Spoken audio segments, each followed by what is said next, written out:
চেয়ারটা জেলা প্রশাসকের, কিন্তু তার পেছনে ধেয়ে আসছে দুর্নীতির কালো ছায়া।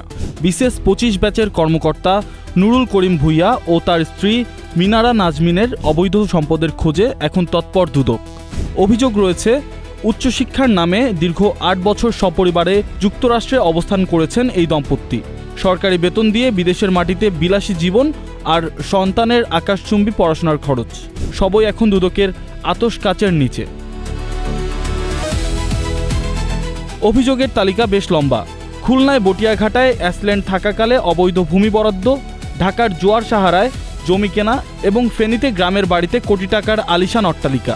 আয়ের সাথে অসঙ্গতিপূর্ণ এই সম্পদের পাহাড় ভাবিয়ে তুলছে খোদ প্রশাসনকেও। পিছিয়ে নেই স্ত্রী মিনারা নাজমিনও। নারায়ণগঞ্জ ও খুলনায় কর্মরত থাকাকালীন অনিয়মের অভিযোগে দুবার স্ট্যান্ড রিলিজ হলেও প্রভাব খাটিয়ে বাগিয়ে নিয়েছেন গুরুত্বপূর্ণ পদ। এমনকি পদায়ন পেতে মিথ্যা জেলা তথ্য দেওয়ার অভিযোগেও তার পিছু ছাড়ছে না। খোদ মিনারা নাজমিনের আপন ভাই সাবেক নৌবাহিনীর কর্মকর্তা তার বিরুদ্ধে হয়রানি ও মামলার অভিযোগ এনে বিচার চেয়েছেন প্রধানমন্ত্রীর দপ্তরে। এত অভিযোগ যার বিরুদ্ধে, সেই নুরুল করিম ভূঁইয়া সম্প্রতি নিয়োগ পেয়েছেন গাজীপুরের ডিসি হিসেবে।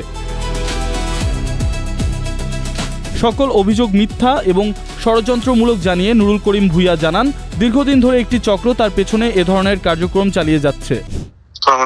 হ্যালো, আসসালামু আলাইকুম, কেমন আছেন? আচ্ছা, আপনার বিরুদ্ধে কিছু অভিযোগ আছে।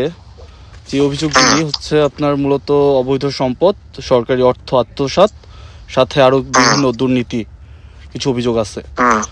যেই অভিযোগগুলি নিয়ে মূলত দুদক কাজ করছে।